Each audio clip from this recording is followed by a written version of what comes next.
जय गोपीजनवल्लभ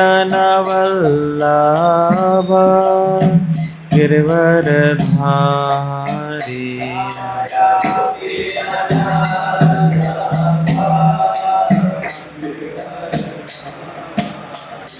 जय गोपीजनवल्लभ गिरिवरधारी।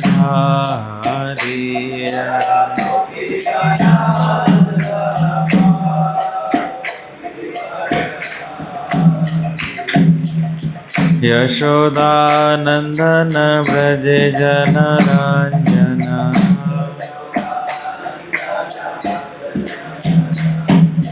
यशोदानंदन व्रज जनरंजन।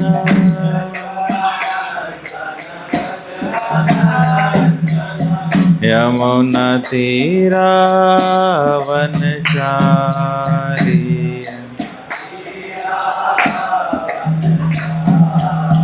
यमुना तीरावनचारी।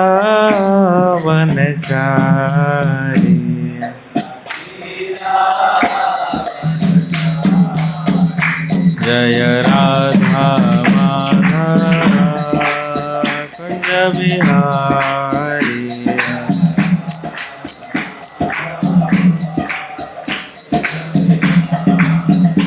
हरे कृष्णा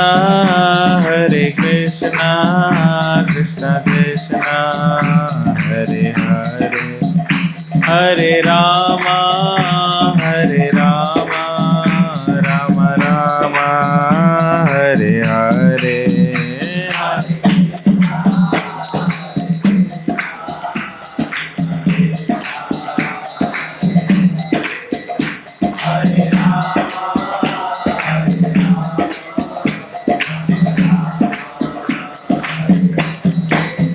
हरे कृष्णा कृष्णा कृष्णा हरे हरे, हरे रामा राम राम हरे हरे।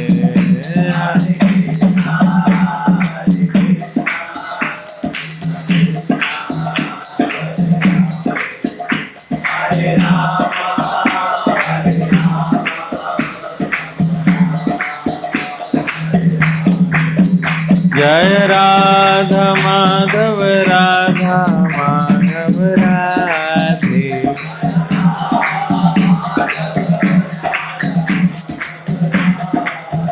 जय गौरनिताय जय गौरनिताय।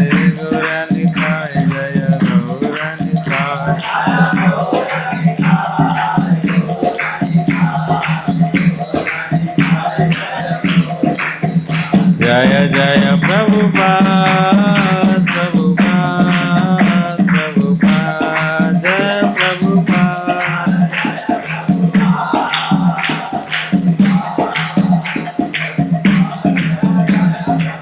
निताई गौर हरि बोल गौर हरि बोल।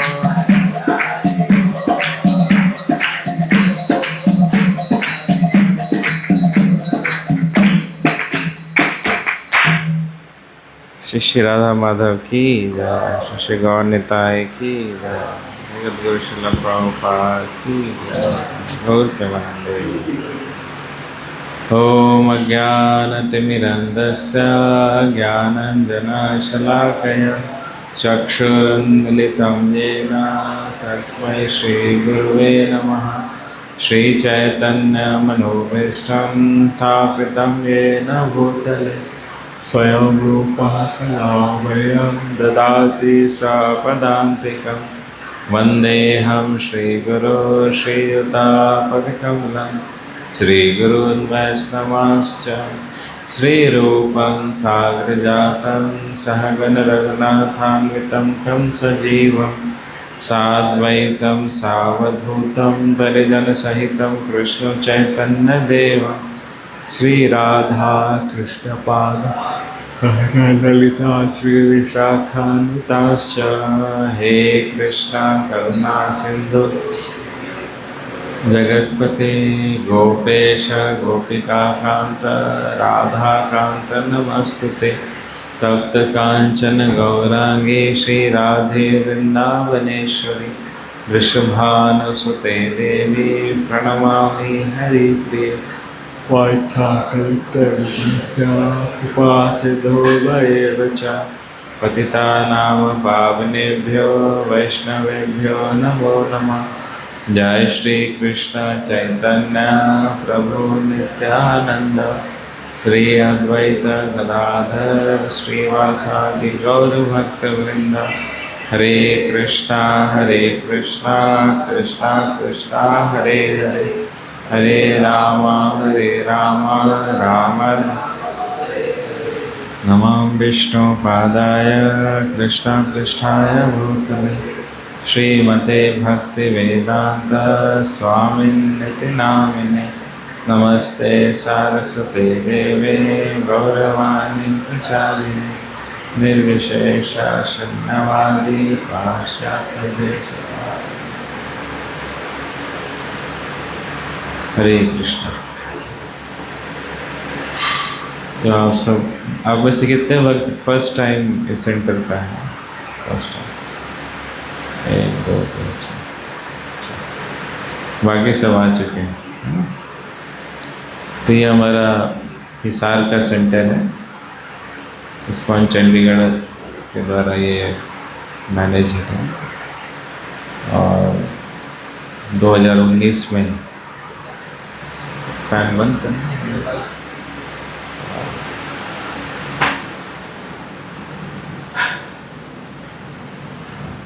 2019 17th जुलाई आई थिंक उस दिन इसका उद्घाटन किया था।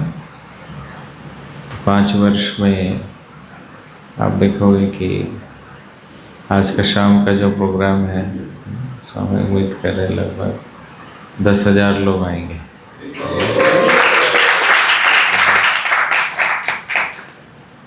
और यूथ प्रीचिंग भी कर रहे हैं। 3-4 कॉलेजेस है जहाँ पे चंद्रकांत प्रभु आते रेगुलर। अमन प्रभु भी यहीं के यूथ प्रीचिंग से जुड़े। तो प्रचार जो है, प्रभुपाद जी की इच्छा थी विशेष रूप से भारतवर्ष में सभी जगह प्रचार होना चाहिए। इसलिए अमेरिका वो गए, लेकिन वापस फिर इंडिया आए और फिर उनका हृदय का इच्छा था इंडियन प्रीचिंग। तो आप सब भी इसमें आगे जहाँ पे जाओगे वहाँ पे प्रचार करना है ना? जो प्रचार नहीं करेंगे तो माया तो अपना प्रचार कर ही रही है। माया का प्रचार 24 घंटे चल रहा है। भगवान का प्रचार करके ही हम लोगों को माया से बाहर निकाल सकते हैं। इसलिए प्रीचिंग बहुत आवश्यक है, खास करके जो युवा यूथ प्रीचिंग है वो सबसे ज़्यादा इम्पोर्टेंट है, क्योंकि युवा ही देश का भविष्य है ना? युवा ही खराब हो गया तो पूरा देश खराब हो गया, है ना? तो यूथ प्रीचिंग पे इसलिए बल दिया जाता है। तो प्रीच क्या करना है? पहले तो खुद को प्रीच करना है। जन्म सार्थक करी कर परोपकार। अपने आप को प्रीच करना। अपने आप को प्रीच का करने का मतलब किसे प्रीच कर? अपने शरीर को प्रीच करेंगे, अपने मन को प्रीच करेंगे। शरीर को भी प्रीच हम करते हैं, उसको शेड्यूल फॉलो करने के लिए लगाते हैं, है ना? सुबह जल्दी उठना है, रात को जल्दी सोना है, प्रसाद ही ग्रहण करना है, 3 बारी स्नान करना है, तिलक लगाना है, धोती कुर्ता पहनना है। These are different rules and regulations for the body. But उसके साथ साथ मन को भी हमें प्रचार करना है, मन को ही भक्त बनाना है। कृष्ण को हमारा मन ही चाहिए। इसलिए गीता में कह रहे हैं वो मन मना भव मद भक्तो मध्याजी मां नमस्कुरु। Give your mind to me. तो मन को कैसे भक्त बन, मन तो टिकता ही नहीं है कहीं, है ना। मन तो भागता रहता है इधर से उधर, इधर से उधर, एक जगह कहाँ टिकता है। लेकिन यह पॉसिबल है, डिफ़िकल्ट है लेकिन पॉसिबल है। भगवद गीता में भगवान कहते हैं कि इस पथ पे पहले भी बहुत सारे लोग चले, बहु ज्ञान तपसा पूता, and they have achieved Krishna, और उन्होंने कृष्ण की प्राप्ति की है। तो इसका मतलब यह है कि यह पथ कोई अननोन पथ नहीं है, कि कोई नई चीज़ डिस्कवरी हो रही है। It is a known path, but उस पर चलना है। We don't have to reinvent the wheel. पहिया हमें जनरेट नहीं करना है, पहिया पहले से है, उस पहिए को घुमाना है ना। तो इसलिए ये जितने भी है ना गुरु, साधु, शास्त्र, तीनों चीज़ें हमें उस पथ पे चलने के लिए मार्गदर्शन करते हैं। गुरु मार्गदर्शन करते हैं, साधु मार्गदर्शन करते हैं, शास्त्र मार्गदर्शन करते हैं, ताकि उस पथ पे हम चल सकें। लोग इस पथ पे क्यों नहीं चल पाते, जैसे भगवान गीता में कहते हैं, मनुष्याणाम सहस्रेषु कश्चित् यतते सिद्धये यततामपि सिद्धानाम कश्चिन्मे वेत्ति तत्वतः। कि हजारों हजार लोगों में कोई एक बिरला व्यक्ति है जो इस पथ पे चलने के लिए तैयार होता है। भक्ति रसामृत सिंधु में भी भक्ति के पथ के विषय में कहा गया है कि यह सुदुर्लभा है, वेरी रेयर। और कहते हैं भगवान, बहुनाम जन्म नाम मनते, कई जन्मों के बाद कोई व्यक्ति, ज्ञानवान व्यक्ति मां प्रपद्यन्ते, तो मेरे शरणागत होता है। और रेयर तो ये है ही। क्यों रेयर है?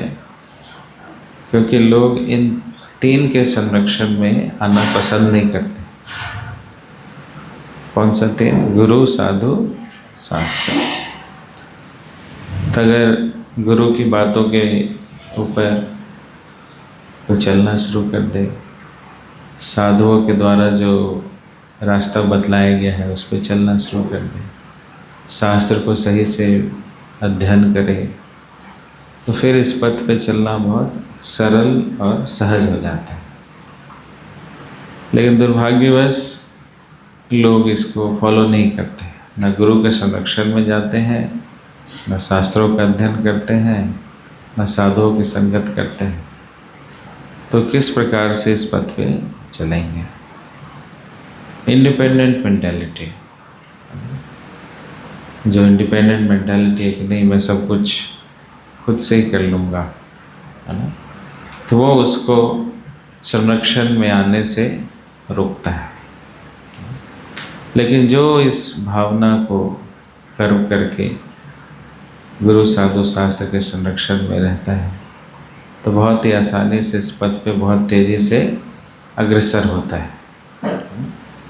अब देखेंगे, दो पथ को आप कंपेयर करेंगे, एक भक्त जो है बहुत तेज़ी से आगे बढ़ रहा है, और एक भक्त जो है उसको बहुत स्ट्रगल होता है, बहुत दिक्कत आती है, वो नहीं मूव कर पा रहा है। तो दोनों में क्या अंतर है कि एक गुरु, साधु, शास्त्र के संरक्षण में रहने का प्रयास कर रहा है और दूसरा उसको डिनाई कर रहा है। तो study growth in Krishna consciousness कैसे होगा? It's only possible by taking guidance from spiritual master, associating with devotees and studying the scriptures scrutinisingly. ध्यानपूर्वक हम अध्ययन करते हैं, स्टडी करते हैं, रीड नहीं करते हैं, स्टडी करते हैं, और साधुओं की संगत में रहते हैं, डिवोटी एसोसिएशन में रहते हैं, और हमेशा मार्गदर्शन में रहते हैं। यह सुनिश्चित करता है कि हम भक्ति के पथ पर सुचारू रूप से चल सके। तो भक्ति है क्या? भक्ति में 3 चीज़ें होती हैं, भगवान, भक्त और भक्ति। भक्ति बिना भगवान और भक्त के हो ही नहीं सकता। भक्ति के लिए दोनों चाहिए। कोई बोले मैं भक्ति करता हूँ लेकिन मैं भगवान को नहीं मानता हूँ, मैं भगवान पे विश्वास नहीं करता, I do not have faith on God, फिर वो भक्त कैसा? कोई कहता है कि मैं भक्ति करता हूँ लेकिन भगवान के साकार रूप को नहीं मानता, है ना, भगवान तो निराकार है, उनका कोई रूप नहीं है, तो फिर वो भक्त कैसा है? तो भक्ति की शुरुआत जो होती है वो भगवान के रूप से, साकार रूप से होती है, तभी भक्ति कहलाएगी। भगवान का रूप को ही कोई नहीं मानता है, फॉर्म को ही नहीं मानता है, तो फिर वह भक्त नहीं बन सकता। तो इसलिए जन्माष्टमी उत्सव जो आ रहा है 26 तारीख को, तो हम भक्तों के लिए बहुत इम्पोर्टेंट है। क्यों इम्पोर्टेंट है? क्योंकि हम पूर्ण रूप से यह विश्वास रखते हैं कि भगवान 5250 वर्ष पूर्व इस धराधाम में आए और उन्होंने अपनी नाना प्रकार की लीलाएँ की, अपनी प्रकट लीलाएँ की। भगवान की लीलाएँ जो हैं वह नित्य हैं, भगवान की लीलाएँ कभी समाप्त नहीं होती। तो अब प्रकट होता है जिसको मैनिफेस्टेड पास्ट टाइम्स कहते हैं, प्रकट लीला, और दूसरा होता है अप्रकट लीला, unmanifested pastimes. Pastimes जो है वो इटर्नल है, वो चलता रहता है, दिव्य है, ट्रांसेंडेंटल है और इटर्नल है। इन कुछ पास्ट टाइम्स हम देख सकते हैं, कुछ पास्ट टाइम्स हम नहीं देख सकते। तो भगवान ने अपना जो ट्रांसेंडेंटल पास्ट टाइम्स दिखाया, मैनिफेस्टेड लीला, वो 5250 वर्ष पूर्व आकर के दिखाया, हम सबको अपनी ओर आकर्षित करने के लिए। उनके आने के बहुत सारे कारण होते हैं। वो खुद कहते हैं यदा यदा हि धर्मस्य ग्लानिर्भवति भारत अभ्युत्थानम् अधर्मस्य तदात्मानं सृजाम्यहम्, कि जब जब धर्म की हानि होती है, धर्म की स्थापना करने के लिए, परित्राणाय साधूनां विनाशाय च दुष्कृतां धर्म संस्थापनार्थाय संभवामि युगे युगे, कि साधुओं की रक्षा करने के लिए, दुष्कृतियों का संहार करने के लिए, धर्म की स्थापना करने के लिए, ये सब तो भगवान करते ही हैं। लेकिन उनका जो मुख्य कारण है वो क्या है? बद्ध जीवों को अपनी ओर आकर्षित करने के लिए, ताकि हम सब उनसे आकर्षित हों, उनकी लीलाओं से आकर्षित हों और हमारे अंदर ये प्रगाढ़ इच्छा जागृत हो कि हमें भी इनके साथ रहना है, मटेरियल वर्ल्ड के पैंग्स को अब नहीं सहन करना है ना, तो मुझे कृष्ण के साथ रहना है। क्योंकि यह जो जगत है वो दुखों का जगत है। गीता में भगवान खुद कह रहे हैं दुखालयम अशाश्वतम, कि दुखों का घर है और टेम्परेरी है, तो क्यों इस जगत में रहना जब यहाँ पर मायने की चीज़ें नहीं, मीनिंगफुल चीज़ें नहीं है। कोई भी चीज़ कोई कर रहा है, अगर उसमें आप ध्यान दो तो आपको लगेगा ये तो मीनिंगलेस है ना। कोई अगर इंजीनियरिंग की पढ़ाई कर रहा है, मैकेनिकल में है, उसकी जॉब लग रही है किसमें? आईटी में, तो उसका मैकेनिकल का पढ़ाई क्या हो गया? मीनिंगलेस या मीनिंगफुल? केमिकल पढ़ रहा है वो, केमिकल साइंस, और वो काम करेगा बाद में कलर का, तो उसका केमिकल पड़ने का क्या हुआ? So many things if you analyse, तो आपको क्या लगेगा, मैंने तो बहुत सारी ऐसी चीज़ें कर ली है जीवन में जिसका कोई मीनिंग ही नहीं था, है ना? आपको याद आ रहा है जो आपने बचपन से लेकर अभी तक कौन कौन सी ऐसी एक्टिविटी की जिसको बाद में आपको लगा इसका तो कोई तुक ही नहीं बना, और इसका इतनी मेहनत किया, इतना सब कुछ किया, वो तो चला गया, टाइम भी वेस्ट हो गया, एनर्जी भी चला गया, उसका कोई मीनिंग ही नहीं था। याद आ रहा है किसी को? कौन कौन सी एक्टिविटी याद है? Trigonometry, algebra, sine theta, cos theta, और पुश कर लो।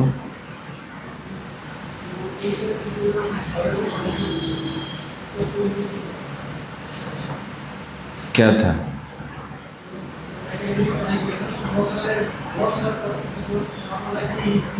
हाँ,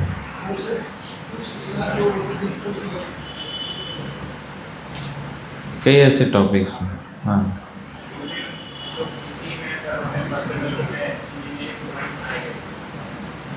इंजीनियरिंग, ड्राइंग वो बड़ा बड़ा लेके कंपास और लेके, इसका क्या हुआ? टॉप व्यू, साइड व्यू, है ना? कहाँ यूज़ आएगा वो, है ना? तो सो मेनी थिंग्स अगर आप देखें, फिर ऐसे ही जीवन के अंत में क्या होता है कि पूरा जीवन ही मीनिंगलेस था। अरे ये क्या हुआ मेरे साथ? जो थोड़े समझदार लोग हैं, they realise it when they see my life is going out. जब वो 50 क्रॉस करते हैं तब उनका एहसास होता है, यार मैंने तो 50 साल बर्बाद कर दिए, कुछ मीनिंगफुल नहीं रहा, है ना? जो पहले बहुत ज़्यादा मीनिंगफुल लगता था वो बाद में मीनिंगलेस हो गया। तो इसलिए there is nothing meaningful in this material world. जिसको लोग इतना पैशनेटली फॉलो करते हैं, इतना टाइम देते हैं, इतनी एनर्जी देते हैं, लास्ट में दे रियलाइज क्या हो, डन नथिंग मीनिंगफुल। तो what is meaningful in life? क्या मीनिंगफुल चीज़ है? केवल और केवल भगवान से जुड़ी हुई चीज़ें, ये हमारे जीवन को मीनिंगफुल बनाता है, सार्थक बनाता है।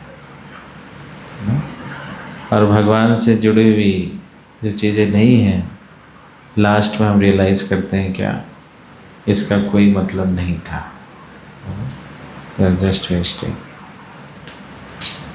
तो इसलिए यह जो शिक्षा है हमें बचपन से प्राप्त होना चाहिए। जितना जल्दी प्राप्त हो जाए उतना अच्छा है। जितना लेट रियलाइज़ करेंगे उतना हमें लगेगा कि we have lost our time.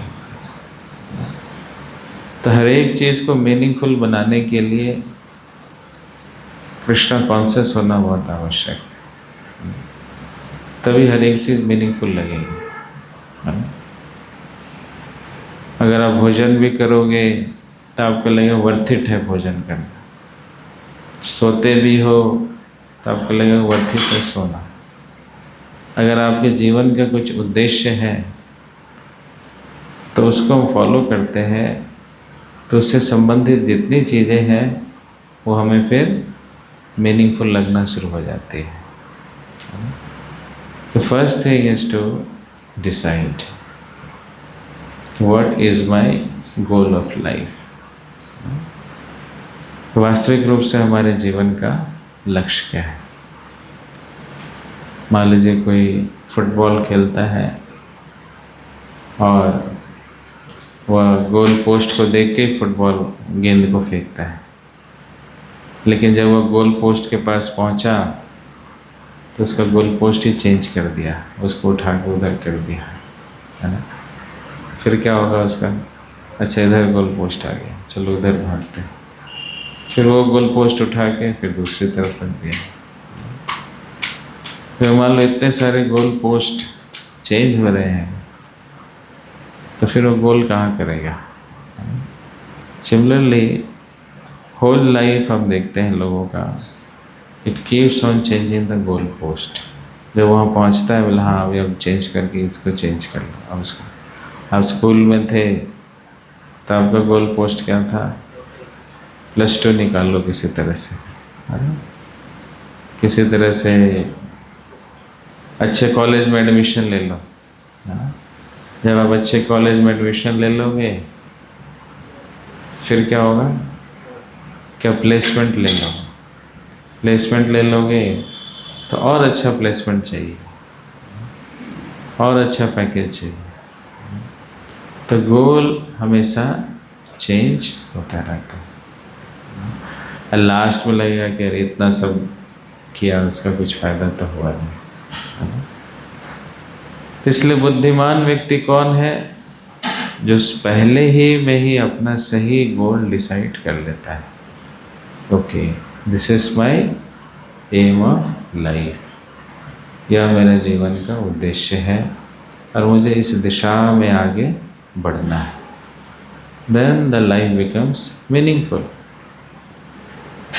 तो मनुष्य जीवन का जो मीनिंगफुल आउटकम है वह है to be fully Krishna conscious.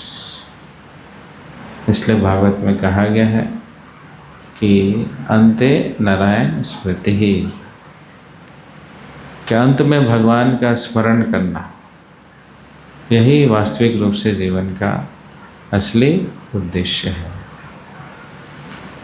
तो ये कैसे संभव है, जब हम भक्ति करते हैं, है ना। भक्ति में हमने बताया कि सबसे पहले यह समझना कि भगवान जो है एक व्यक्ति है और उस व्यक्ति के प्रति अपने आकर्षण को बढ़ाना है ना।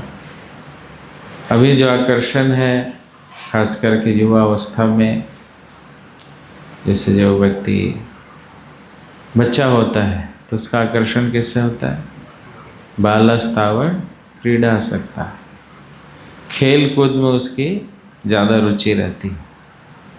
जहाँ भी आप बच्चों को छोड़ दोगे बच्चे खेलना शुरू कर देते हैं, लेकिन इधर उधर भागेंगे, खेलेंगे, छत पे जाएंगे, गेंद खेलेंगे, है कि ना। अगर उनको आउटडोर गेम्स नहीं मिलेगा तो इंडोर ही शुरू हो जाते हैं, इंडोर भी नहीं मिलता तो मोबाइल पे शुरू हो जाते हैं, बट उनको गेम चाहिए किसी तरह का, है ना। गेम में बहुत खुश रहते हैं। न केवल बच्चे, कई बार बड़े लोग भी गेम्स खेलते रहते हैं, मतलब अपने बचपने से बाहर निकल नहीं पाए अभी तक, है ना।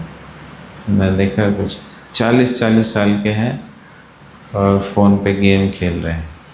कौन सा गेम खेल रहे हैं, लूडो खेलते हैं, है ना, और car driving, PUBG, candy crush, है ना, सोलेटायर, अपना गेम खेल रहे हैं। पहले छोटा फ़ोन होता था तो उसमें सांप सीढ़ी खेल, सांप और वो खाता था, नोकिया फ़ोन में आता था, सांप बड़ा होता रहता था, ऐसे खाता रहता था ऐसे। तो जो अपने बचपना से नहीं निकल पाया उसको किससे आकर्षण रहता है, गेम्स, गेम खेलना चाहता है। फिर वो थोड़ा बड़ा हो जाता है तो बालस्तावत तरुणी शक्ता, फिर उसको तरुणी से आकर्षण होना शुरू हो जाता है। तो उसकी चेतना में केवल क्या रहती है, तरुणी, अपोजिट सेक्स, बस उसी का चिंतन करता रहता है ना। हर एक चीज़ में, हर एक विषय में उसको इन्वॉल्व करता है ना। तभी एक रिसर्च में देखा गया युवा सबसे ज़्यादा सर्च क्या करते हैं? सबसे ज़्यादा सर्च हो पोर्न सर्च करते हैं, है ना? उसमें चंडीगढ़ भी है। और लोकेशन भी फाइंड आउट किया कौन कौन से एरिया में ज़्यादा सर्च होता है पोर्न। देखा गया चंडीगढ़, राजस्थान, बिहार, बंगाल, है ना? इन जगहों पे लड़के नया नया बड़ा बड़ा फ़ोन लेके क्या सर्च कर रहे हैं? वो पोर्न सर्च कर रहे हैं। माँ बाप क्या सोच रहे हैं? मेरा बेटा जॉब सर्च कर रहा है ना? जॉब ढूंढ रहा है, जॉब की तैयारी कर रहा है, यूपीएससी निकालेगा, है ना? इंजीनियरिंग पढ़ रहा है। लेकिन बच्चे, मैं आईआईटी रुड़की में भी था तो वहाँ भी हॉस्टल्स में वार्डन यही बोलते थे कि हम यहाँ पे इनको अच्छी फैसिलिटी देते हैं इंटरनेट की, ये पढ़ाई करेंगे, और बच्चे उस इंटरनेट का क्या कर रहे हैं? वो सब गलत साइट्स पे जाते हैं। सब खबर तो लगी जाती है सबको, वो उसमें उलझे हुए हैं, और उससे लोगों की विकृत मानसिकता हो रही है। परवर्टेड पर्सन ने, परवर्टेड व्यक्ति बन के निकल रहा है, जो ऐसे साइट्स पे विज़िट करते हैं, न्यूड चीज़ें देखते हैं, then their personality becomes perverted. तो जहाँ पे इतने सारे लोग इतना डेटा इस पे लगा रहे हैं, तो उनकी चेतना में क्या घूमेगा? हाँ, यही चलता रहेगा, है ना? फिर ये जो केसेस होते हैं, रेप केसेस होते हैं, सो मेनी, कई तो नोटिस्ड होते हैं, कई अननोटिस्ड होते हैं, है ना? बट उसकी चेतना is surcharged with such things. तो कैसे इस polluted mindset के साथ वो भगवान पे ध्यान लगाएगा? पॉसिबल है कि इस polluted contaminated state of mind से वो भगवान पे ध्यान लगाएगा? It's not possible. तो इसलिए दिस इज़ वेरी रिस्की, है ना? लेकिन फ्री में जियो ने सबको डेटा दिया हुआ है ना? वो बढ़ाया जा रहा है। पहले वो 2G था, फिर 3G, फिर 4G, 5G, पता नहीं किस G तक जाएगा वो, है ना? और ऑल यूथ, विशेष रूप से जो युवा वर्ग है, सभी युवा वर्ग का वह कंटेमिनेशन हो रहा है कि नहीं? आप सभी देख पाते होंगे आपके हॉस्टल्स में आसपास के जितने लड़के हैं, they are involve in this things. तो क्यों इतना आकर्षण क्यों है ना? कई बार यह भी प्रश्न आता है कि इतनी बुरी चीज़ है तो इतना आकर्षण क्यों है ना? आकर्षण तो नहीं होना चाहिए। तो भगवान भगवद गीता में कहते हैं यही हमारा सबसे बड़ा शत्रु है। कामेश क्रोधेश रजोगुण समुद्भवः। और चूँकि भगवान से आकर्षण नहीं है, इसलिए माया का सबसे बड़ा अस्त्र इससे आकर्षण है, क्योंकि यही वो बंधन है जिससे हम इस भौतिक जगत में बंधते हैं, नहीं तो और बंधन का कोई कारण नहीं है। यहाँ ये ऐसा बंधन है जो दिखलाई नहीं देता है। जेल में हम जाते हैं तो जेल में तो बंधन दिखाई देता है ना? बार्स दिखते हैं, बड़े बड़े कंपाउंड बाउंड्रीज दिखते हैं, तो लगता है कि हम जेल में हैं। लेकिन ये कितना अद्भुत जेल भगवान ने बनाया है ना, कि यहाँ पे कैदी कैद रहना चाहता है, यहाँ का कैदी बाहर नहीं निकलना चाहता है ना। तो जेलर का काम कितना आसान हो गया है कि नहीं? जेलर को कुछ करने की ज़रूरत ही नहीं है, कैदी खुद ही कह रहा है कि मुझे जेल में रखो, मुझे जेल में आनंद आ रहा है। जब कुछ कैदी होते हैं जिनको बाहर भोजन पानी नहीं मिलता है, तो वो लोग जेल में आ जाते हैं। एक बार मैं तिहाड़ जेल गया था, तो वहाँ पर मैंने कैदियों से पूछा, तो कह रहे हमें तो बहुत अच्छा लग रहा है यहाँ पे, हमें सुबह शाम नाश्ता मिल जाता है, दिन में लंच मिल जाता है, हम खेलते भी हैं, है ना। बाहर ये सब फैसिलिटी नहीं है, वॉलीबॉल का कोर्ट नहीं है वहाँ पे, ब्रेड पकौड़ा सुबह शाम मिलता है वो नहीं मिलेगा, चाय नहीं मिलेगा, है ना। ठंड में हमें फुटपाथ पे रहना पड़ता है, तो हम क्या करते हैं कि ठंड निकालने के लिए किसी का चेन खींच लेते हैं, किसी का मोबाइल खींच लेते हैं, जिससे हमें 6 महीने की सज़ा मिलती है, हमारा ठंड जो है वो निकल जाता है। तो ऐसे ऐसे कैदी भी हैं जो स्वेच्छा से कैद में रहना चाहते हैं। उनका क्या किया है? जेलर बोलता है हम इनका क्या करें बताओ, इनको फांसी की सज़ा भी नहीं लगा सकते, जुर्म ज़्यादा है नहीं, छोटा सा चेन खींचा है, मोबाइल खींचा है, इसमें क्या करें, उनकी इच्छा है। तो इसी प्रकार से कई लोग कहते हैं क्या ये क्या ज़रूरत है भक्ति करने का, कितना अच्छा तो है सब कुछ, हमारा देश महान है, महान देश में पैदा हुए, जननी जन्मभूमिश्च स्वर्गादपि गरीयसी, जननी है, जन्मभूमि है ना, सब कुछ तो बढ़िया है, फिर यहाँ से निकलने की क्या ज़रूरत है। तो माया का काम तो बड़ा आसान है, कैदी बाहर ही नहीं निकलना चाहता, तो उसके लिए तो बहुत इजी है हैंडल करना चीज़ों को। तो ये सबसे बड़ा जो आकर्षण है उसका कारण क्या है? भगवान के प्रति आकर्षण ना होना। तो जब हमारा भगवान के प्रति आकर्षण होगा तो स्वाभाविक रूप से इस आकर्षण से हम बचेंगे, इसका कोई दूसरा विकल्प नहीं।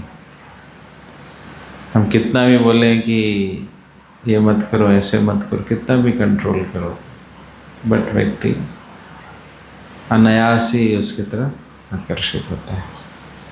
इसलिए Krishna consciousness is the only solution for this pandemic. ये भी एक पेंडेमिक के जैसा है, जैसे कोरोना को हमने समझा पेंडेमिक, क्यों कि उससे हम मर जाते थे, बीमार पड़ जाते थे। लेकिन ये एक ऐसी बीमारी है न जाने कितने जन्म हमारा बुक हो जाता है, इसलिए मोर देन कोरोना है। तो इससे ऊपर उठने का इलाज क्या है? भगवान से अपना आकर्षण को बढ़ाए। कृष्ण जो है वो सर्व आकर्षक है, इसलिए उनका नाम क्या है? कृष्ण। कृष्ण का मतलब क्या? यह आकर्षति स कृष्णा, कि जो अपनी ओर सबको खींच ले वही व्यक्ति कृष्ण है। तो भगवान से का आकर्षण कैसे उत्पन्न होता है? जब हम भगवान से जुड़ेंगे। बिना भगवान से जुड़े कैसे आकर्षण उत्पन्न हो सकता है? इसलिए भगवान के हर एक चीज़ जो है वह आकर्षक है, चाहे उनका नाम है, चाहे रूप है, चाहे गुण है, चाहे लीलाएं हैं। Everything about Krishna is very attractive. तो जब हम उस अट्रैक्शन से, अट्रैक्टिव पार्ट से जुड़ेंगे, तभी भगवान की तरफ आकर्षित होंगे। जब तक कोई चैंट नहीं करेगा, जब तक कोई भगवान का दर्शन नहीं करेगा, जब तक भगवान का भोग लगा हुआ प्रसाद ग्रहण नहीं करेगा, तब तक वो कैसे कृष्ण से आकर्षित हो सकता है। तो इसलिए भगवान से आकर्षित होने के लिए भगवान से चीज़ें, जो संबंधित चीज़ें हैं, उनसे हमें आकर्षित होना पड़ेगा। We have to get attracted towards the name, भगवान का जो नाम है, हरे कृष्णा कृष्णा कृष्णा हरे हरे, हरे राम राम राम हरे हरे।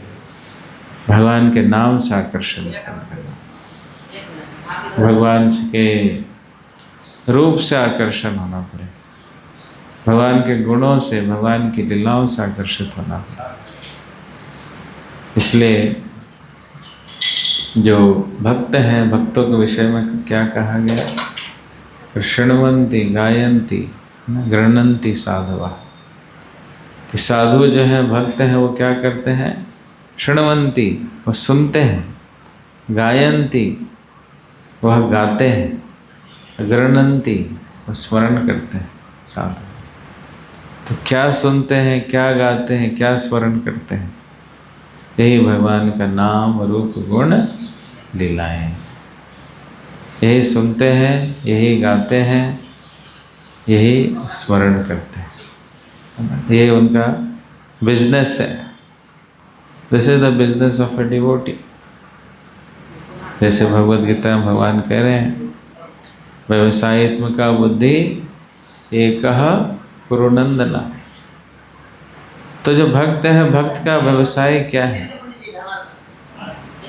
किसको व्यवसायी कहते हैं? भक्त का क्या व्यवसाय है? विभूति स्टॉल खोल के बैठ जाते हैं, गोविंदा स्टॉल खोलते हैं, है ना, धोती कुर्ते का बिजनेस करते हैं।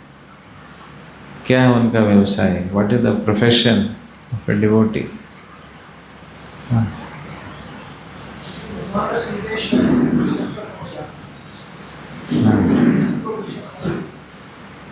हाँ, the business of a devotee is to chant and to hear and to remember. ये उनका बिजनेस है। इसी कोर्स में सब कुछ हो जाता है।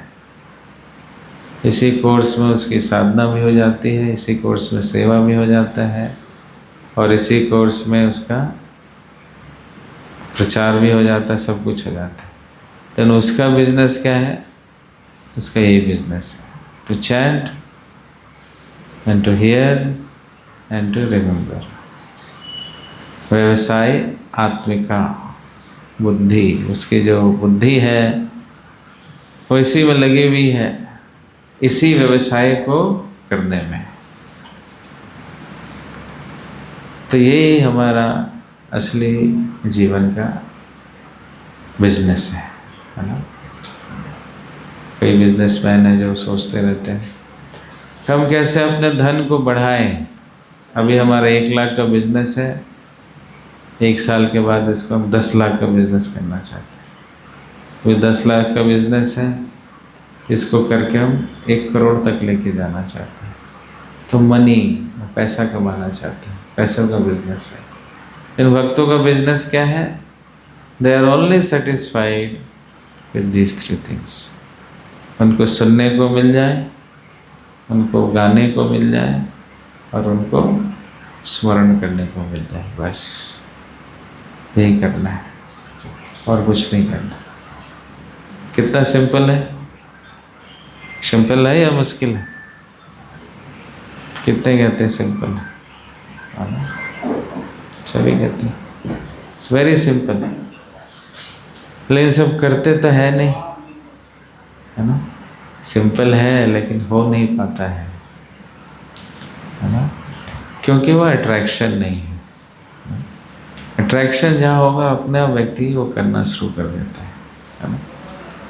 जैसे मान लीजिए किसी ने नया मोबाइल खरीदा है ना, फिर उसके बारे में ये 3 चीज़ें होती है या नहीं होती?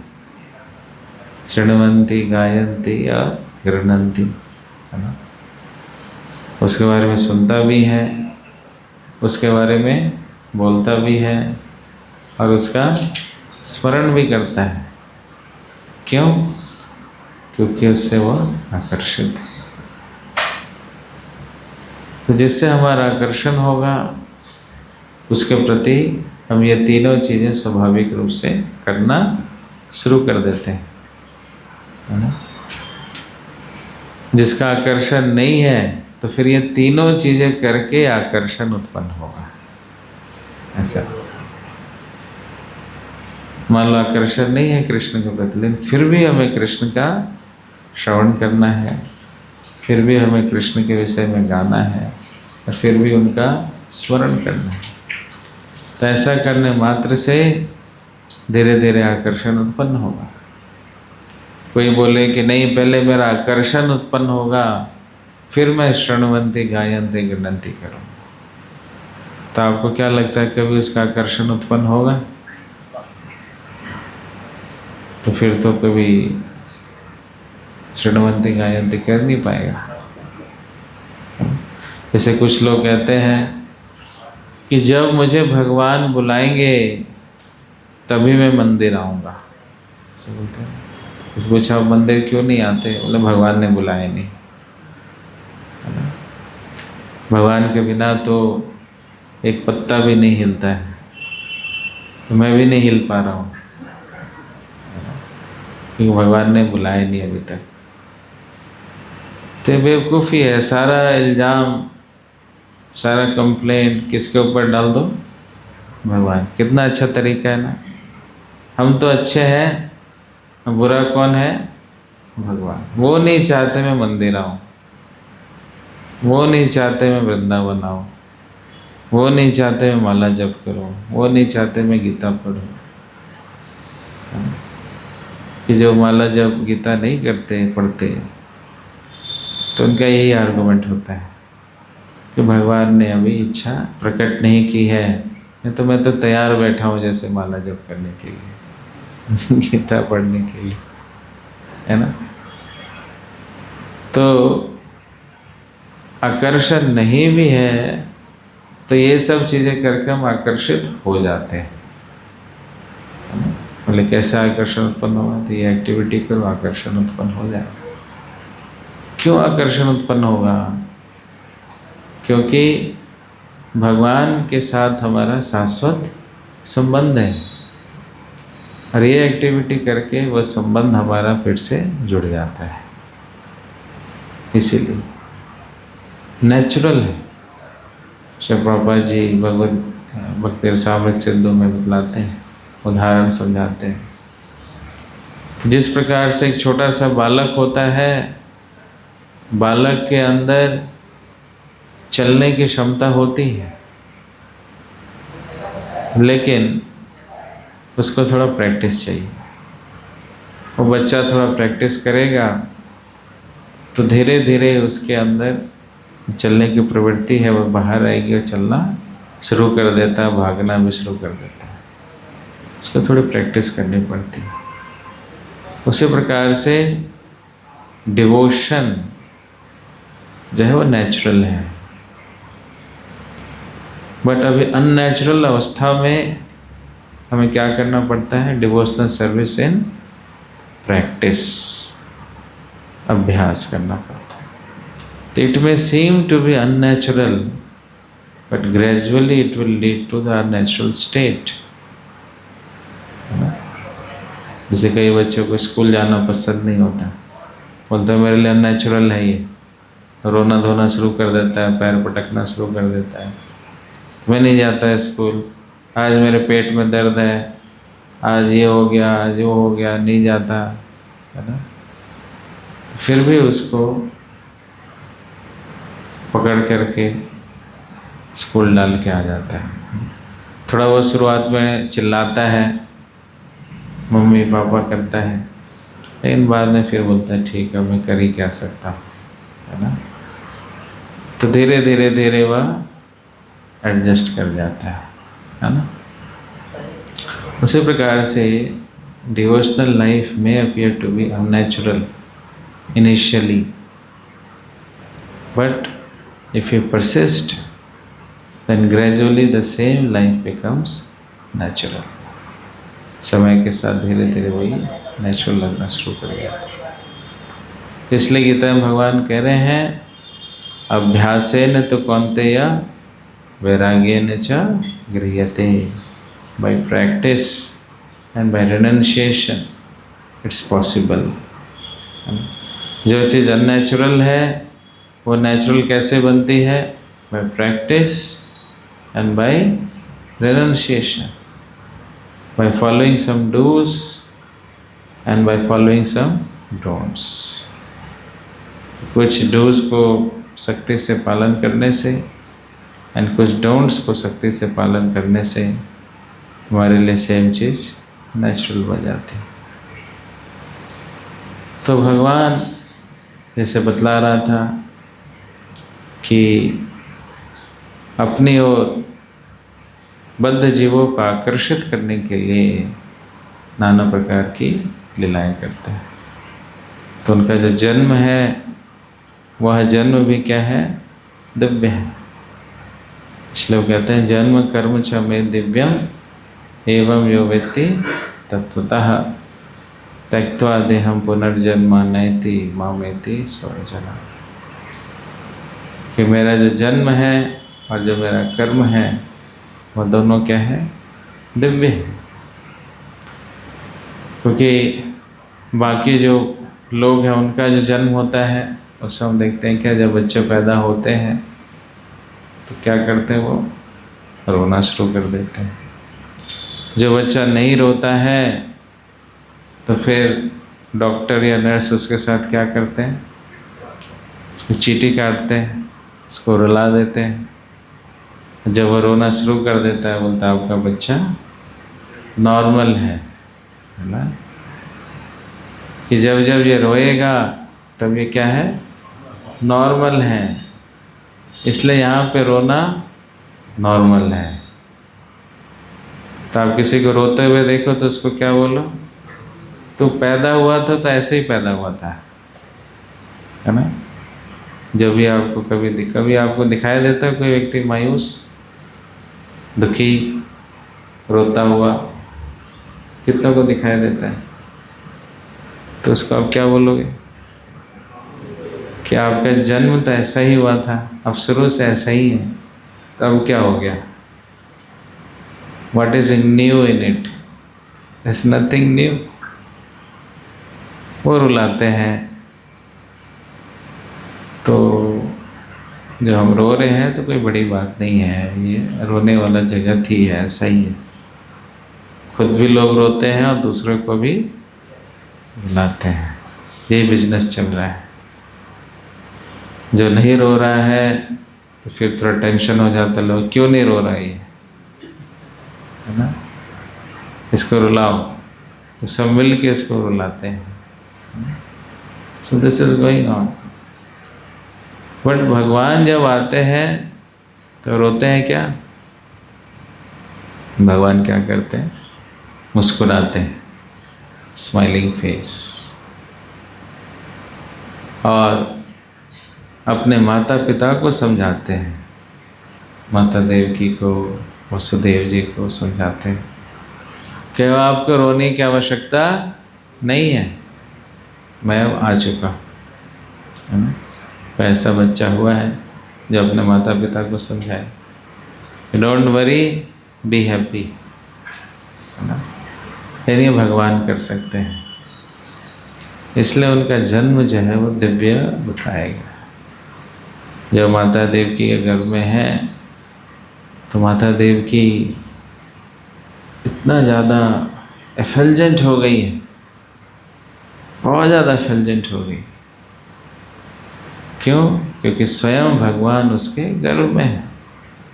कोई साधारण स्त्री भी गर्भवती होती है, लेकिन कोई इतना एफल्जेंट नहीं होता। माता देव की इतनी एफल्जेंट हो गई। और गर्भ स्तुति भी, भगवान अभी गर्भ में ही है, लेकिन उनकी स्तुति करने के लिए देवतागण आ गए। देवतागण तो सब देख सकते हैं गर्भ में कौन है। जैसे कयादु के गर्भ में भी जब प्रहलाद महाराज थे, नारद जी ने कह दिया कि ये भगवान का महाभागवत भक्त है, देख के बतला दिया। They can see. तो देवतागण भी आए और गर्भ में, माता देवकी के गर्भ में ही थे भगवान, तभी उनको वो गुणगान कर रहे हैं। तो भगवान जो है वो हमेशा ही भगवान रहते हैं, चाहे वो माता के गर्भ में है, चाहे माता के गर्भ से बाहर है। He is always God. उनको भगवान बनने की कोई ज़रूरत नहीं पड़ती है कि मैं कुछ करूँगा तो मैं भगवान बन जाऊँगा। जैसे कुछ लोग हमें मूर्ख बनाते हैं, कभी आप भगवान नहीं हो, लेकिन आप कुछ करोगे तो आप क्या बन जाओगे? भगवान बन जाओगे। है ना? इन लोगों ने एक वीडियो भी बनाया बड़ा अच्छा, मैं बनूंगा भगवान, है ना। वो बेंच उठा रहे हैं, एक कर रहा है, मच्छर काट रहा है उसको, भगवान कुछ नहीं कर पा रहा है। ये कैसा भगवान? तो भगवान जो है वो एक ही होते हैं। हजार भगवान हो गए तो फिर भगवान की क्या वैल्यू हो? कोई वैल्यू है फिर?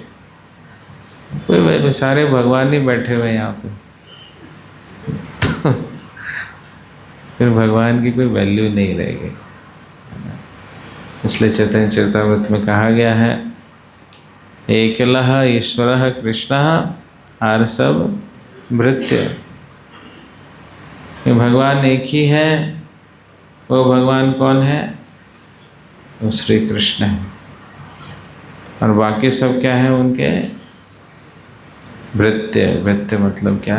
नौकर है, दास है, सेवक है। तो भगवान माता के गर्भ में भी है तो भी वो भगवान ही है। देवताओं को क्लैरिटी है इस बात की, तो सभी देवता आ रहे हैं और वो गुणगान कर रहे हैं, ग्लोरीफाई कर रहे हैं, प्रेयर्स कर रहे हैं, है ना। बड़े बड़े देवता, ब्रह्मा है वो प्रार्थना कर रहे हैं, शिव जी हैं वो प्रार्थना कर रहे हैं, इंद्र हैं वो प्रार्थना कर रहे हैं, सभी प्रार्थनाएं कर रहे हैं। तो उनको कोई कन्फ्यूजन नहीं है कि ये कौन है। वो सब जानते हैं कि ये स्वयं भगवान है। तो भगवान शुरू से ही, जन्म में ही देखो कितनी सारी लीलाएं कर दिया उन्होंने, है ना। पहले कितना क्लाइमेक्स क्रिएट किया, है ना। जैसे कोई हीरो की एंट्री होती है तो पहले उसका क्लाइमेक्स बनाया जाता है, तब जाके उसकी एंट्री होती है। तो कैसे भगवान ने क्लाइमेक्स बनाया यहाँ पे? क्या क्लाइमेक्स बनाया, है ना। कंस है, कितना प्रताड़ित कर रहा है ना। माता देवकी को परेशान कर रहा है, वसुदेव को परेशान कर रहा है, और उनको जेल के अंदर बंद कर दिया। उनके जितने 6 पुत्र थे उनको मार दिया। फिर जो है हीरो आता है। तो ऐसे ही भगवान जो है ये पूरा एक माहौल बनाते हैं, इसका तो माहौल बनाना माहौल बना के फिर आते हैं। चैतन्य महाप्रभु भी आए, तो उससे पहले नदिया में एक माहौल बना, है ना। फिर भगवान प्रकट हुए। वैसे भगवान के जितने भी आप अवतार देखते हैं, सभी में हम क्या देखते हैं कि एक पहले माहौल बनता है, फिर कृष्ण आता है। जैसे रात्रि होता है तभी हम सूर्य का महत्व को समझ पाते हैं, तो वैसे ही पहले एक इस प्रकार का सस्पेंस क्लाइमेक्स क्रिएट होता है, देन कृष्णा अपीयर्स। तो कृष्णा जब आए तो जेल के अंदर थे, 7 लेयर्स थे उसके, 7 लेयर के बाद सबसे लास्ट में भगवान गर्भ में। लेकिन जब वो आए तो सारे जितने भी लेयर्स हैं वो खुल गए ना। तुम्हारे हृदय में भगवान अगर प्रकट हो जाते हैं, तुम्हारे जितने भी बंधन हैं सारे बंधनों से हम मुक्त हो जाते हैं। इसलिए छठे स्कंद में कहा गया है, केचित केवलया भक्त्या वासुदेव परायणा अगम धन्वंत निकासनेया निहारी व भास्करा। कि जिस प्रकार से धुंध होता है, धुंध में अगर सूर्योदय हो जाए तो धुंध सारा गायब हो जाता है। इसलिए कृष्ण है सूर्य सम, माया अंधकार। जहाँ है कृष्ण तहाँ नहीं माया अधिकार। तुम्हारा हृदय कितना भी तामसिक क्यों न हो, कितना भी इसमें अनर्थ, कितनी बुरी आदतें क्यों न हो, लेकिन श्री कृष्ण रूपी सूर्य का जब उदय हो जाता है तो सारे तमह और सारे जितने भी दुर्गुण हैं वह धीरे धीरे अपने आप समाप्त हो जाते हैं। इसलिए छठे स्कंद में कहा गया है, यस्यास्ति भक्ति भगवती किंचना सर्वैर गुणस्तत समासते सुरा हरा व भक्तस्य कुतो महद्गुणा मनोरथेना सतो धावतो वही। कि जो भगवान का भक्त बन गया तो देवताओं के गुण जो है उसके अंदर अपने आप प्रकट होने शुरू हो जाते हैं। जैसे मान लीजिए आपने गुलाब का फूल पकड़ लिया है ना, गुलाब के फूल को आपने हाथ में रख लिया, फिर आपके हाथ से क्या आएगी? खुशबू आएगी। दूर से ही लोग कहेंगे अरे आपके हाथ में लगता है कि गुलाब का फूल है ना। अगर उसी हाथ में हमने कोई कूड़ा रख लिया, कोई बदबूदार चीज़ रख दी, तो फिर दूर से लोग क्या बोलेंगे? आप बदबूदार हो, है ना। और अगर आप गुलाब के फूल रखें तो आप खुशबूदार। उसी प्रकार से अगर हम कृष्ण रूपी कृष्ण को अपने हृदय में रखते हैं तो कृष्ण की खुशबू आती है। कृष्ण खुशबू का क्या मतलब? कि हमारे अंदर से दैवीय गुण है, वह दैवीय गुण धीरे धीरे प्रकट होने लगते हैं। अगर कृष्ण नहीं है तो फिर हमारे अंदर बदबू आना शुरू हो जाती है। तो बदबू किसको कहते हैं?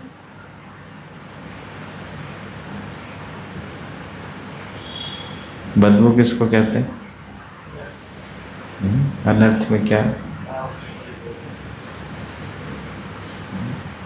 कि हमें बहुत ज़्यादा कामुक विचार आते हैं, लस्टी थॉट आते हैं, बहुत गुस्सा आता है, छोटी छोटी बात पे गुस्सा आना शुरू हो जाता है।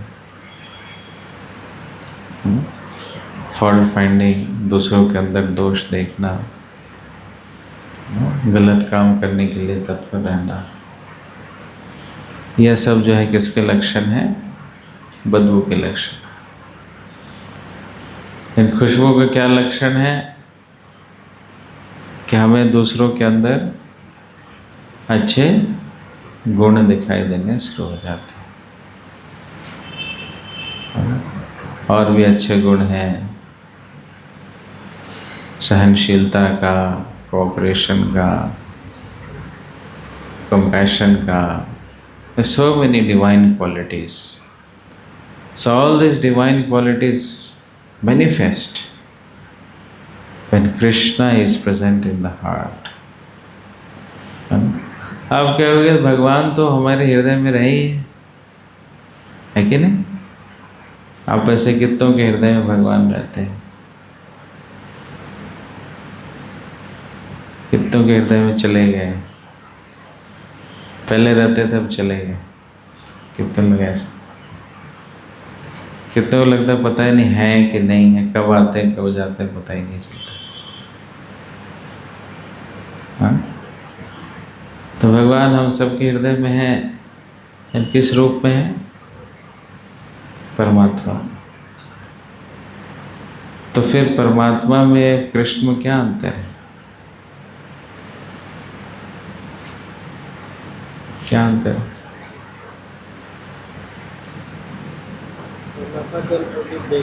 सैंक्शन करते हैं और ऑब्जर्व करते हैं। अनुमंता अनुद्रष्टा, और केवल सैंक्शन करेंगे परमात्मा और देखते रहेंगे, just like an observer. And Krishna क्या है? वो ऑब्जर्वर नहीं, आपके साथ खेलना शुरू करेंगे, है ना? कृष्ण को खेल बहुत बड़ा पसंद है। तो अगर सिर्फ ऑब्जर्वर के रूप में है तो फिर वो क्या हो गया? परमात्मा। अगर खेल शुरू हो गया, एक्सचेंजेस शुरू हो गए, तो क्या हो गया? कृष्ण। इसलिए भक्तों के हृदय में कहा जाता है, तुम्हार हृदय सदा गोविंद विश्राम। सने कहते तुम्हारे हृदय सदा परमात्मा विश्राम, तुम्हारे हृदय सदा गोविंद विश्राम। तो उनके हृदय में वही परमात्मा अब कृष्ण है। कृष्ण जो है वह लविंग एक्सचेंजेस करते हैं। तो परमात्मा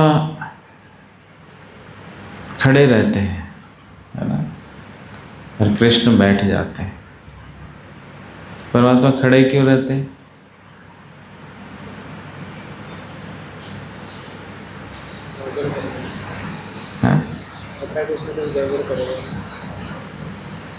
क्योंकि बैठने की जगह ही नहीं है।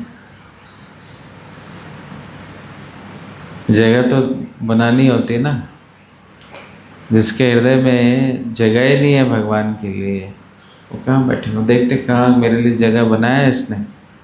नहीं, हृदय में तो इसका बहुत सारा ऑलरेडी बहुत कुछ है।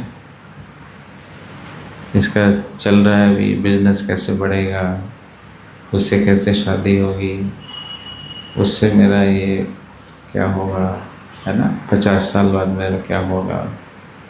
इन्हीं सब चीज़ों को लेकर के उसका हृदय क्या है?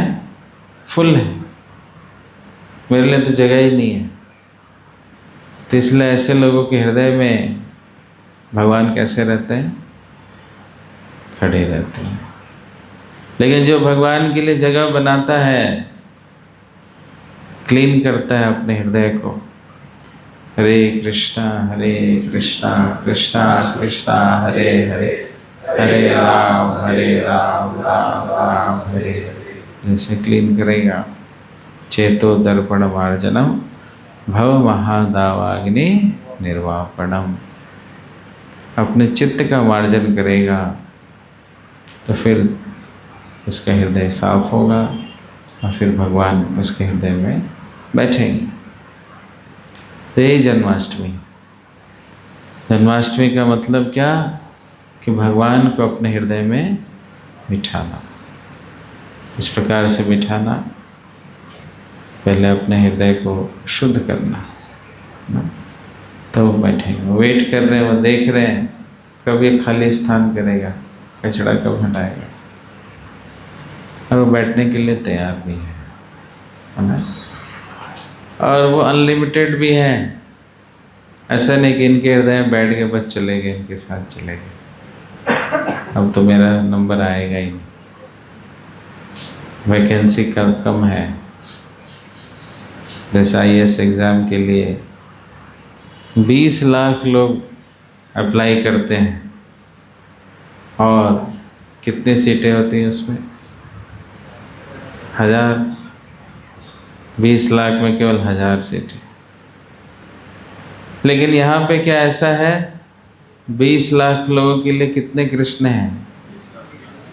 20 लाख, सबका अपना अपना है। तो उसका कोई कंपटीशन करने की ज़रूरत नहीं है। कह रही है तो मुझसे आगे निकल गया, मेरा क्या होगा? तो कृष्ण को लेके चला गया, अब तो मेरे लिए कृष्ण बचा ही नहीं, ऐसा है क्या? तो इसलिए भक्तों के बीच में कभी हमें ईर्ष्या और द्वेष की भावना नहीं रखनी चाहिए। कोई अगर अच्छे से प्रगति कर रहा है, भक्ति में उन्नति कर रहा है, तो अच्छी बात है, वो अपने कृष्ण के साथ चल रहा है। मैंने अपने कृष्ण को क्या करके रखा हुआ है? स्टैंडिंग पोजीशन में, बिठा ही नहीं पा रहे, बैठ ही नहीं रहे। तो कोई भक्त अगर भक्ति में प्रगति कर रहा है, प्रगति का क्या मतलब है कि वह साधना उसकी अच्छी हो रही है, सेवा अच्छी हो रही है, डीलिंग्स अच्छी हो रही है, हरिनाम संकीर्तन में रुचि है, प्रचार कर रहा है, प्रगति कर रहा है।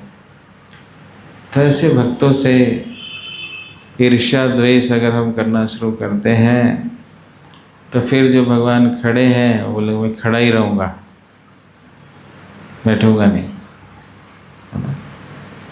तो अगर अपने हृदय में हम भगवान को बिठाना चाहते हैं तो अपने हृदय को ईर्ष्या और द्वेष से मुक्त रखना होगा। तो जो प्रगति कर रहे हैं उसमें खुश होना चाहिए, और जो सहायता हमसे कुछ मांगते हैं तो उसमें भी हमें सहायता देनी चाहिए। तो लिमिटेड नहीं, स्पिरिचुअल लाइफ जो है वो लिमिटेड नहीं है, कहने का ये मतलब। Krishna is unlimited, similarly spiritual life is unlimited. तो मेटेरियलिस्टिक लाइफ के लिमिटेशन को स्पिरिचुअल लाइफ के अनलिमिटेड नेचर पे आरोपित नहीं करना चाहिए, है ना? Spiritual life is unlimited and there is no scarcity। से भगवान गोपियों के साथ रासलीला करते हैं तो हर एक गोपी के साथ एक एक कृष्ण है। द्वारका में 16,108 रानियां हैं, तो हर एक के साथ एक एक कृष्ण है। So there is no scarcity of Krishna, but there is scarcity of devotion towards Krishna। इसलिए भक्ति सिद्धांत महाराज जी कहते हैं इस जगत में किसी भी चीज़ की कमी नहीं है, एक ही चीज़ की कमी है, कृष्णा कॉन्शियसनेस की।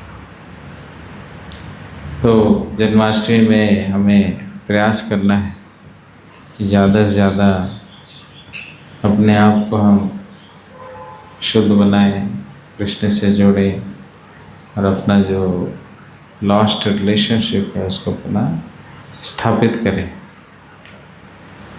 ओके, हरे कृष्णा कृष्णा कृष्णा हरे हरे, हरे राम राम राम। किसी को प्रश्न?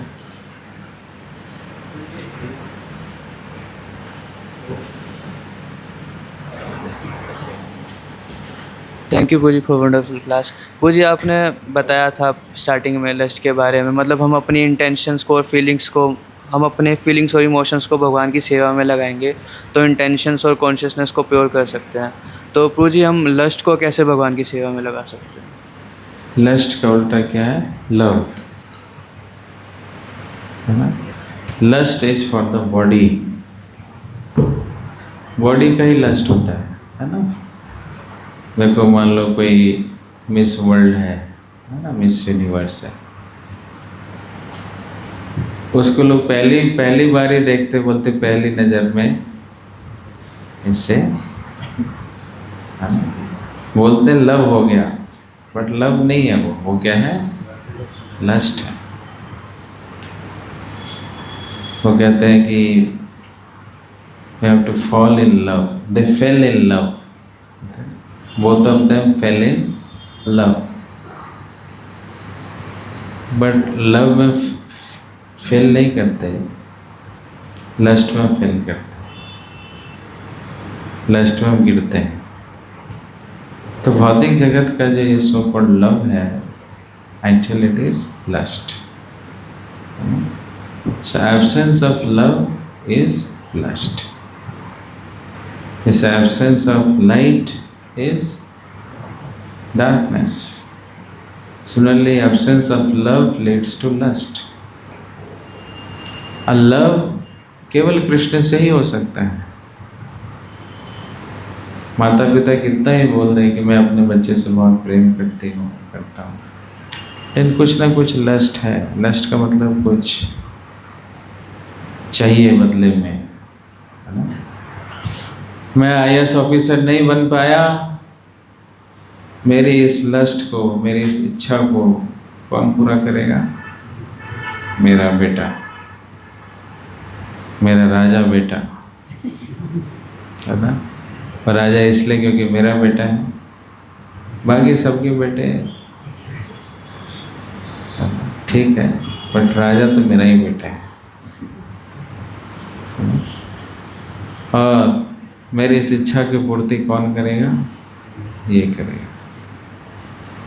तो बोलते तो हैं कि मैं इससे प्रेम करता हूँ, लेकिन वो प्रेम नहीं है, वह भी लस्ट है।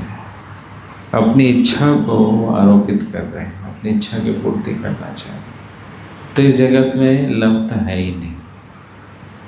लव केवल आध्यात्मिक जगत में है। भौतिक जगत में लव ढूंढना तेल के कुएं में पानी ढूंढने के जैसा है। आपने तेल का कुआं देखा है, सुना है कभी? आप दुबई, शारजाह इन जगहों पे जाओगे, कतर, तो जैसे हमारा पानी का कुआं होता है, उनका तेल का कुआं होता है। वहाँ पे पानी महंगा बिकता है, तेल सस्ता बिकता है ना? वहाँ वो पानी यूज़ नहीं करते, टिश्यू पेपर यूज़ करते हैं, है ना? पानी है ही नहीं। जो भी उनका डेवलपमेंट आपको दिख रहा है ऑयल बेस्ड, सारा ऑयल है।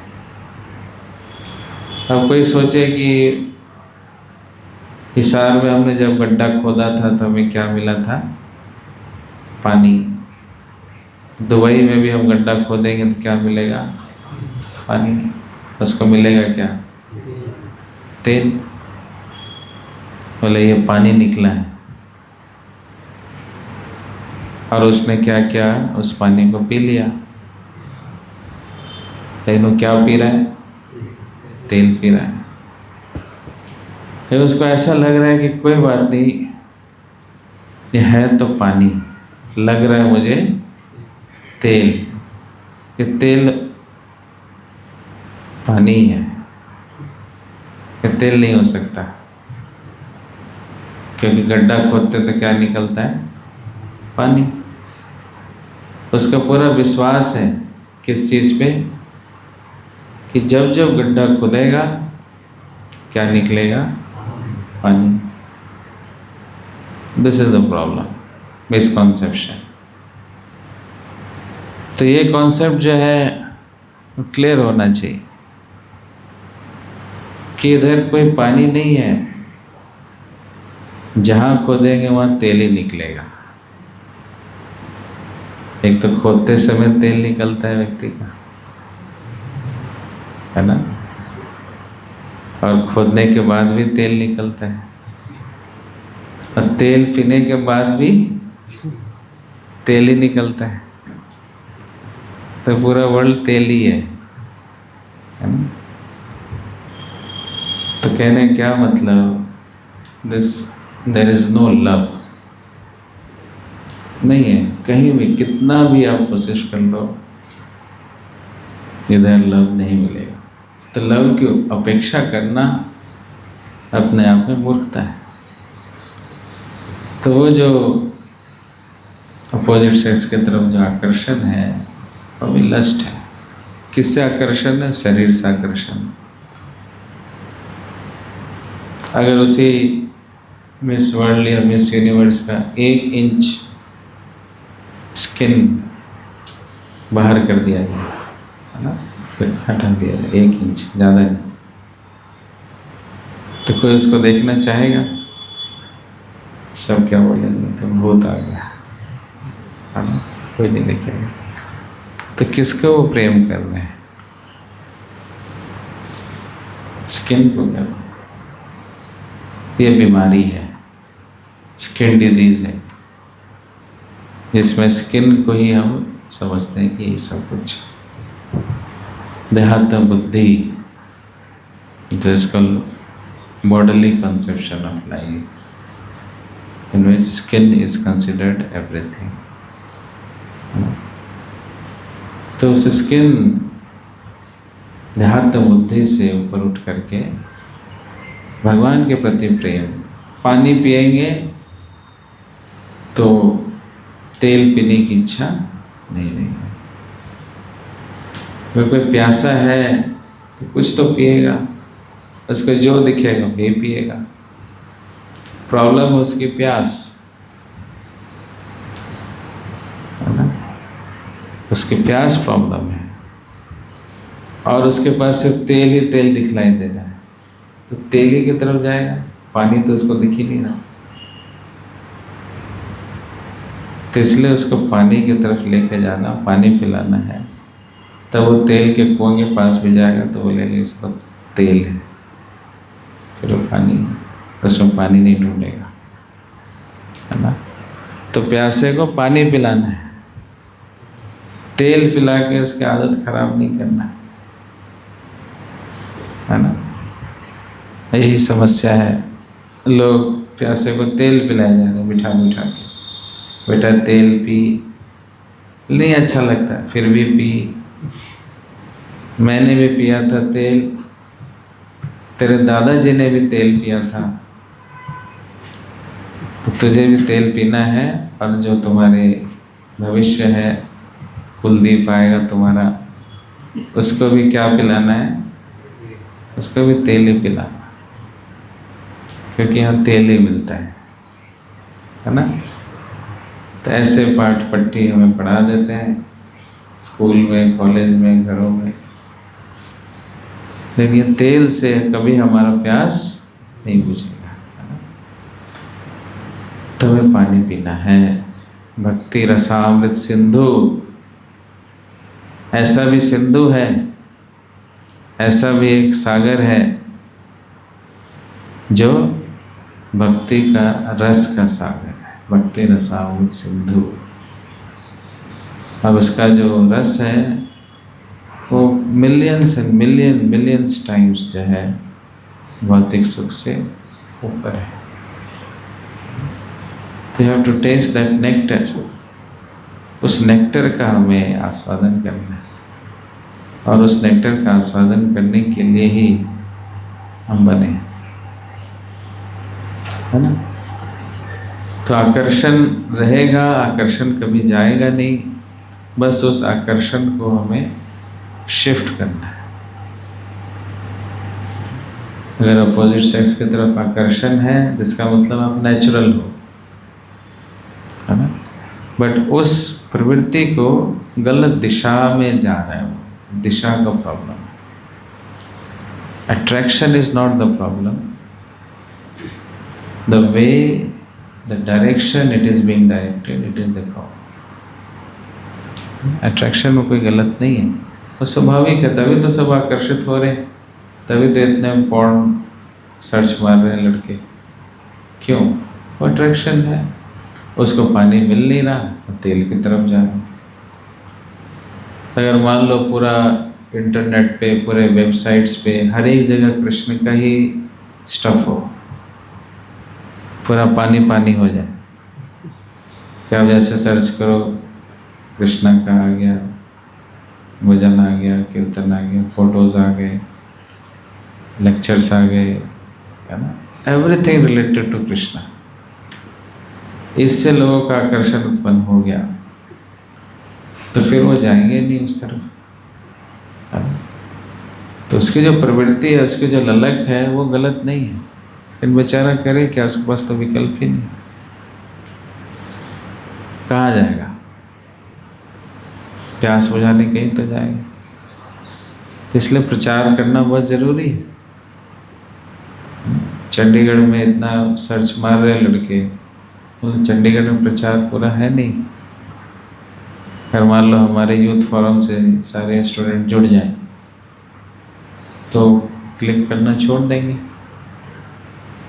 नहीं, तो उनको विकल्प मिल गया असली चीज़ का, पानी का, और पानी उसको मिल नहीं रहा तो जा रहा है तेल के पीछे, है ना। The attraction is not wrong, but the direction, you have to see where it is being directed. ठीक है।